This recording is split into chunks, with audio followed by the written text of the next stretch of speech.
A história que eu vou contar hoje é sobre um menino de apenas 16 anos que era faixa preta de karatê.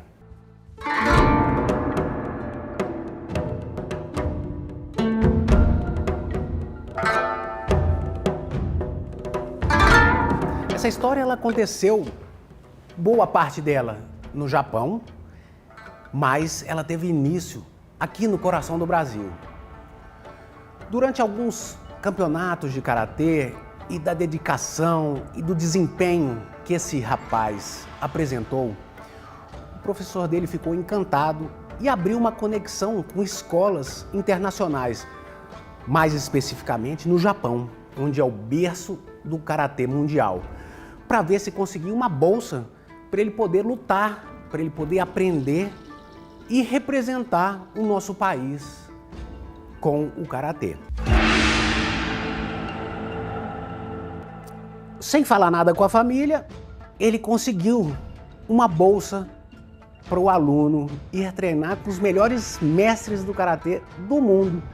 De posse dessa informação, ele comunicou à família e a mãe dele ficou tão esperançosa, tão feliz, que o sonho que era para ser mais do menino se tornou um sonho próprio, um sonho dela, né?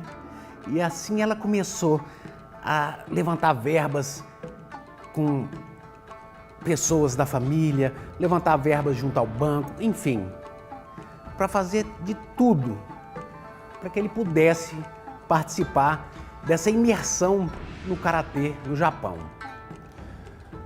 Mas é aí que acontece o pior.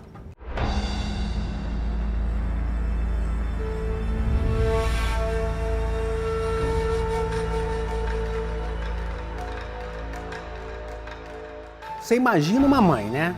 Vendo que um filho, nem saído da adolescência, tem a oportunidade de ser destaque em um esporte a nível mundial.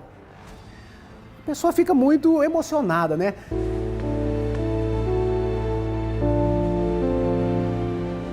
Meu filho, você conseguiu! Mamãe, nós conseguimos. A mãe dele comprou aquilo como se fosse um sonho dela e tentou, de todas as formas, fazer com que esse sonho se realizasse, né?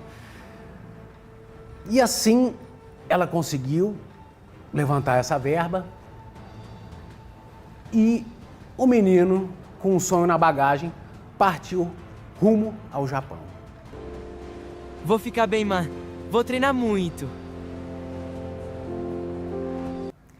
Mas aquilo que a mãe não sabia, aquilo que ninguém poderia prever, era um ambiente estranho.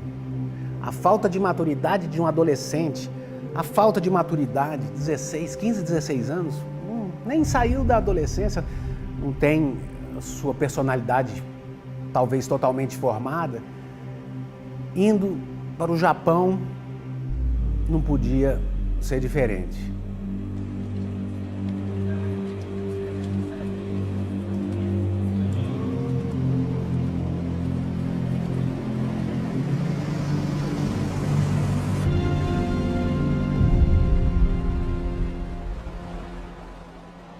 O menino, ao invés de ter seguido o caminho das lutas, das aulas, não, ele se perdeu naquele mundo muito diferente e se envolveu com drogas.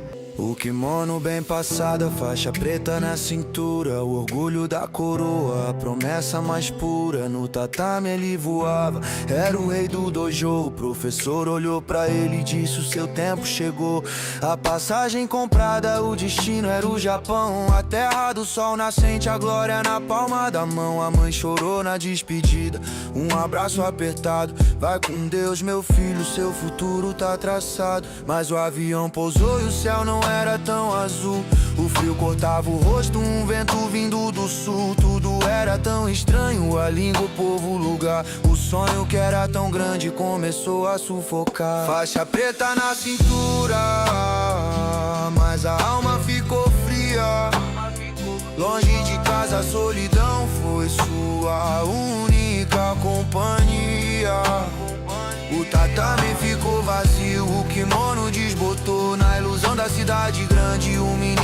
perdeu, procurou alívio falso, onde a dor não tem perdão. E o orgulho da coroa se afogou na perdição. No começo ele tentou ir pro treino todo dia, mas o silêncio do quarto era o que mais doía. Ninguém pra conversar, ninguém pra entender. A pressão de ser o melhor começou a corromper. Faltou um dia, faltou dois.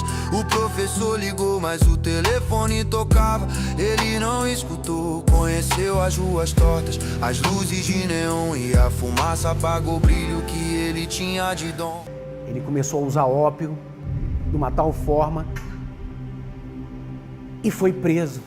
Ele foi preso no Japão. Gente, se você é preso no Brasil, eu não sei como é que é, mas a sensação que a gente vê dessas imagens que a gente tem de celas de presídio é um terror.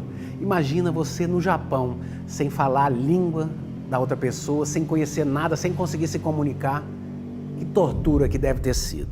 Tudo era tão estranho, a língua, o povo, o lugar. O sonho que era tão grande começou a sufocar. Faixa preta na cintura, mas a alma ficou fria. Longe de casa, a solidão foi sua única companhia. O tatame ficou vazio, o kimono desbotou. Na ilusão da cidade grande, o menino se perdeu. Procurou alívio falso, onde a dor não tem perdão. E o orgulho da coroa se afogou na perdição. Na cadeia, o rapaz se envolveu em vários episódios de confusão. Às vezes por não saber do que se tratava, do que os outros prisioneiros estavam falando com ele. Mada iru nara dete koi. Você quer me machucar? Você quer? Ou por conta até mesmo do uso excessivo da droga, a mãe recebeu relatos que ele bateu em vários presidiários, agrediu até mesmo um carcereiro, né? Onde até mesmo solicitava um aumento da pena dele.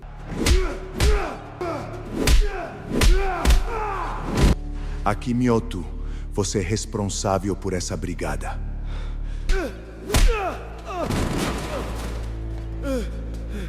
Sai de perto! Sai! Mas que, com muito custo, o advogado conseguiu reverter isso, alegando que, devido às condições psiquiátricas na qual o rapaz se encontrava, ele fez isso para autodefesa. O réu Akimyoto é declarado inocente. A ação é julgada procedente. O acusado pode ser solto imediatamente.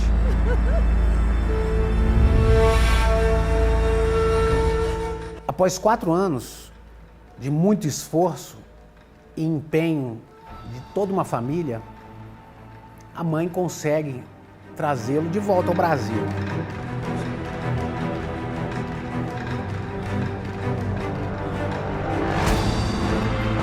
Sir, por favor, sente-se. No voo de retorno para o Brasil, o rapaz, ele não parava sentado. E não havia ninguém da tripulação que conseguisse fazer com que ele sentasse e afivelasse os cintos. E, mediante essa situação, o voo não ia decolar. Foi aí que um rapaz, um senhor, com olhos mais puxados assim, e aí todos imaginam que ele devia se assemelhar ao sensei dele, num tom mais alto e ríspido, pediu para que ele se sentasse e afivelasse os cintos. Ele, de imediato, atendeu a esse pedido, gesticulou como se estivesse em um dojo de karatê, sentou, afivelou os cintos e o voo seguiu para o Brasil. Mas o rapaz que voltou não era o mesmo. Ele estava psicologicamente destruído. E eu me lembro de uma frase que ela disse, que foi: André, eu vi meu filho como se fosse um fantasma. Um fantasma do campeão que um dia ele havia sido. O que fizeram com você lá, meu amor? Meu Deus. Akimyoto. É você, meu filho. Após retornar ao Brasil, o rapaz se trancou no seu próprio mundo. Ele já não mais saía do quarto, não fazia as alimentações junto com a família. E a única hora que esse rapaz saía do quarto era para dar uma volta com um cachorro que ele tinha, um Doberman.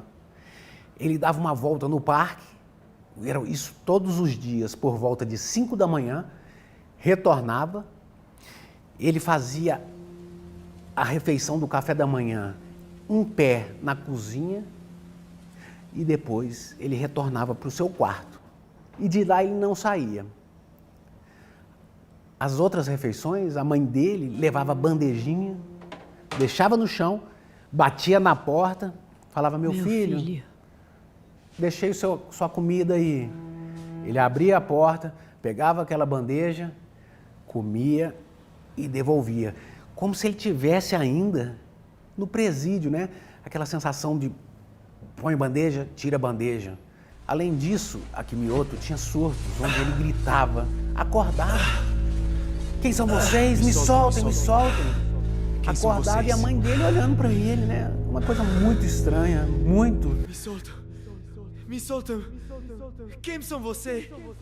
Estava com a higiene precária, não tomava banho, não queria se limpar. Filho, por favor. Olha o seu estado. Vamos tomar um banho, amor. Só uma aguinha. Não, água queima. Eles colocaram veneno na água. Sai daqui. Ninguém vai te machucar, Akimioto. A mamãe tá aqui. O médico constatou que a chance de ser esquizofrenia era muito grande. Meu filho, vamos no médico comigo para ver o que está acontecendo com você. Ele tinha ficado totalmente perturbado. Totalmente perturbado.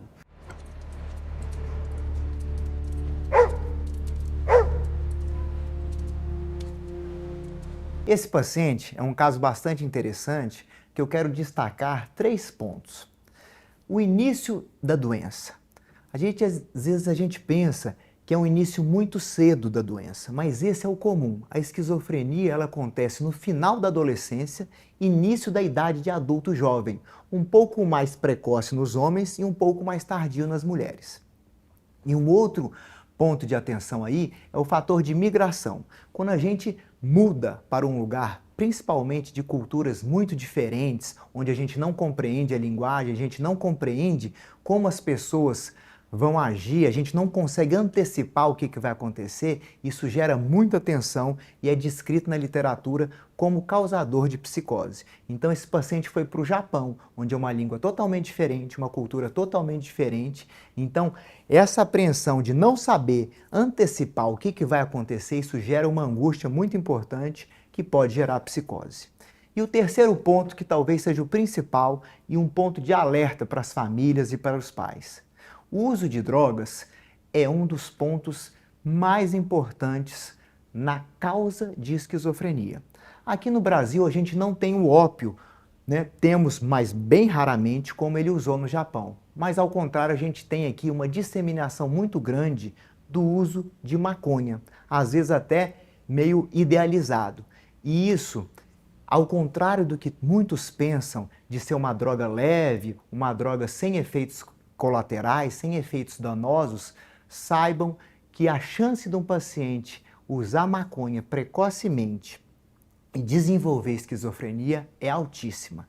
Então, um paciente que já tem uma história familiar, né, de doença mental em parentes mais próximos, ou tem uma susceptibilidade, a chance dele psicotizar e vir a ser um esquizofrênico é muito maior do que na população geral se ele não fizesse o uso da droga. Faixa preta na cintura, mas a alma ficou fria. Longe de casa a solidão foi sua única companhia. Alguns relatos de vizinhos, né, que observavam aquela rotina diária do rapaz, disse que enquanto ele andava com o cachorro dele, ele fazia como se fossem gestos de karatê, como se estivesse executando um kata em seu dojo, no meio da rua que contornava esse parque. Tá maluco, moleque? Olha por onde anda! E foi aí que a mãe dele nos procurou, né? nos relatou tudo o que estava acontecendo, tudo o que havia acontecido. Viu que a única forma de levá-lo para um atendimento médico, um acompanhamento de um psiquiatra, seria através da nossa equipe.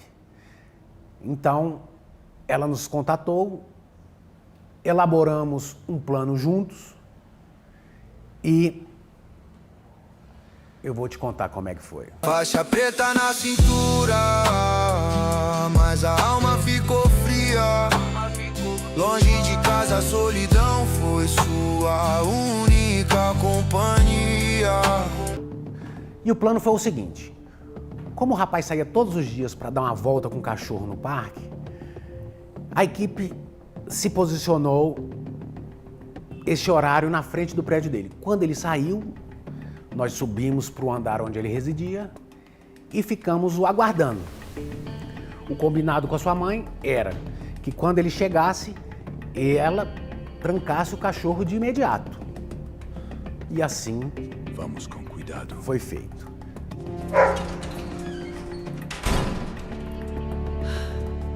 Pronto.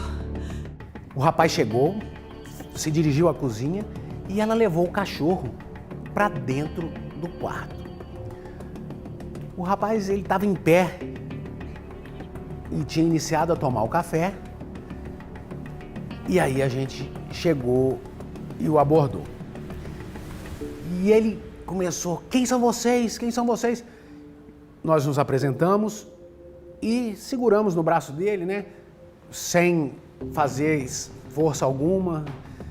E ele: o que vocês estão fazendo aqui? Quem são vocês? Pelo amor de Deus, me solta, me solta.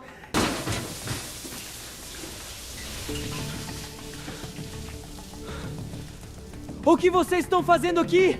Vendo que o rapaz não iria colaborar conosco, já nos aproximamos dele e seguramos para que ele não pudesse nos agredir, porque não vamos esquecer, ele era um faixa preta de karatê. A medicação já havia sido aspirada pelo médico, mas ele não nos dava trégua, ele não deixava a gente chegar próximo a ele para medicar. Ele parecia que tinha concreto nos pés. Ninguém tirava ele do chão. E ele gritava, vocês não são homens, deem um de cada vez. E a gente insistindo em dizer: isso é pro seu bem, por favor. Vocês não são homens, um de cada vez! É pro seu bem.